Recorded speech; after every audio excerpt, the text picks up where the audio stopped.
I always knew something was off about my neighbor, Alex. Not in the creepy, staring through your windows kind of way, but something subtler, like he was pretending to be somebody he wasn't. His stories about work shifted constantly, as if he couldn't keep track of the life he was inventing. No friends, no family ever came to visit. There was always something that didn't quite add up.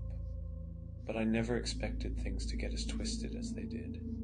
We lived across from each other in a 4-unit flat.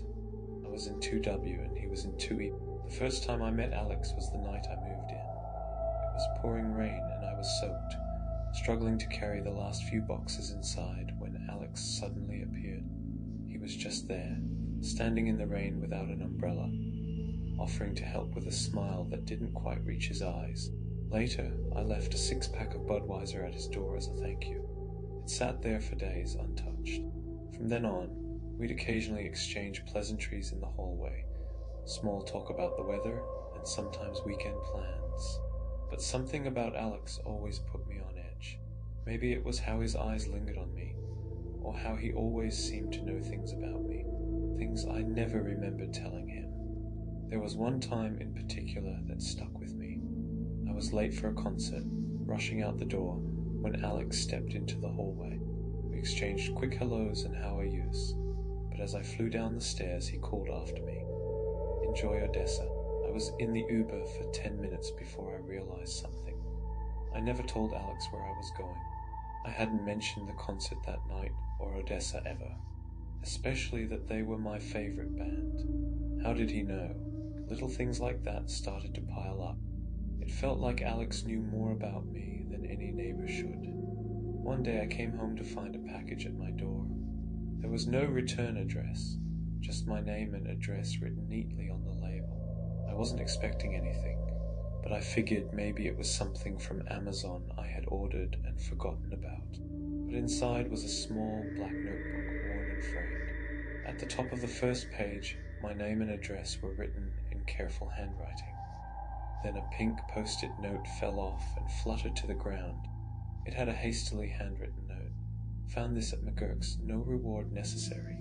Pay it forward. I'd been to McGurk's recently. Just a casual bar I go to with friends every once in a while. But I had never seen this notebook before. It certainly wasn't mine. Flipping through the pages, my stomach turned. Detailed notes filled every line. What time I left for work, what I wore each day, where I went, who I spoke to. Everything was there, meticulously documented.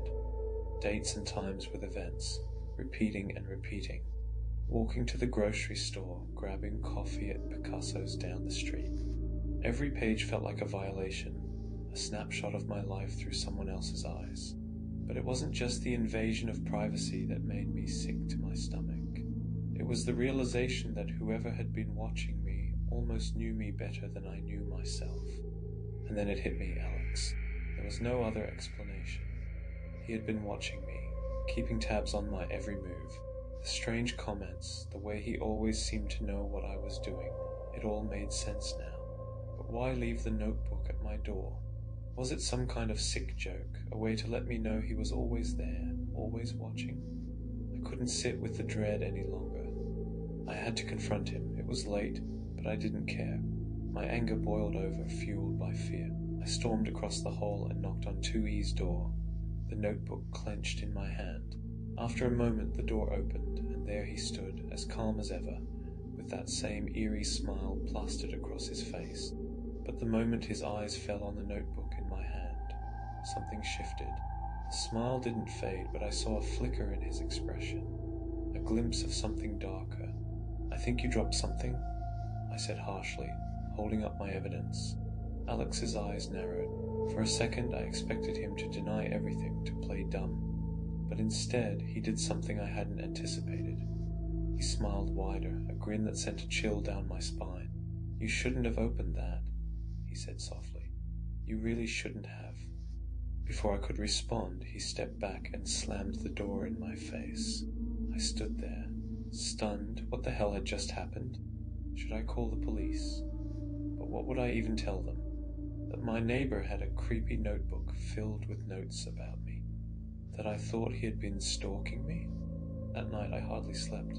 every creak in the building, every soft sound, made me feel like my insides were jumping. I kept replaying Alex's words in my head, trying to make sense of it all, but nothing could have prepared me for what I found the next morning. When I walked to my door to leave for work, I gasped. My door, which I had locked the night before as I always triple-checked, was slightly ajar, just enough to make my skin crawl. Slowly I scanned my apartment, searching for a sign that someone had been inside, and laid out neatly on my coffee table were dozens of photographs.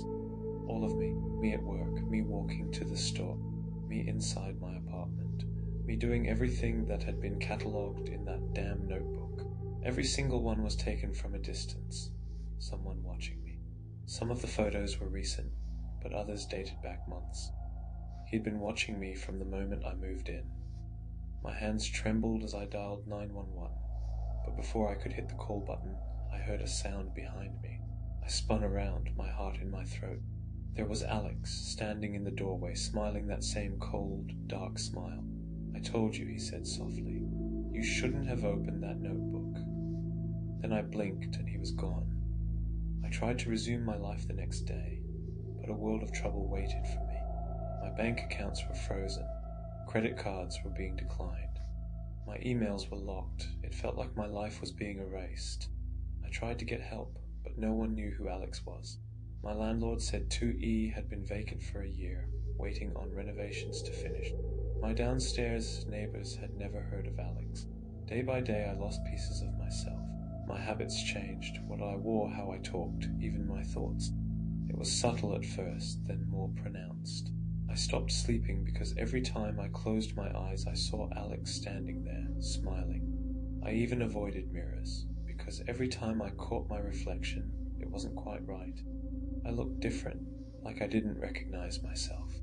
One night I smashed every mirror in my apartment, shards of glass covering the floor. Yet I still felt empty and confused. Desperate for answers, I walked back to 2E and pushed the unlocked door open. The apartment was empty, cobwebs in a corner, a new floor half installed. The whole place was covered in dust. Then I saw it on the ground, the black notebook. My hands shook as I picked it up. Inside were details about Alex. His name, his address handwritten. It sort of looked like my handwriting. And the person the notes were describing didn't sound like Alex. They sounded like they were describing me. How I looked, my routines and habits. Panic set in, and I turned to leave too, but Alex was there in the doorway, that same dark smile on his face. "Your life is mine," he whispered. His voice echoed in my head. I ran past him, out of the building and into the night. I just remember running. I ended up somewhere in town I had never been, and I couldn't quite remember how to get home. Weeks blurred together after that. I wandered, forgetting where I was, who I was. My name, my apartment, all of it faded away until there was nothing left but darkness. The next memory I have is of a rainy night. It was pouring, and that I could see someone, a girl finishing moving into an apartment building, a 6-unit flat. She was working on the last few boxes. Suddenly I was next to her, startling her. "Hello, stranger," she said to me with a laugh. "You really snuck up on me."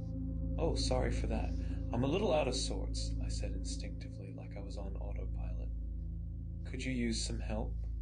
"That'd be wonderful," she said, stacking my outstretched arms with 2 boxes. "I'm Josie, by the way, moving into 3W right here. Do you live in the building?" She was waiting for my name. I tried to say it to remember it, but only one name would leave my lips. "Alex," I said unwillingly with a smile. "I'm in 3E, right across from you."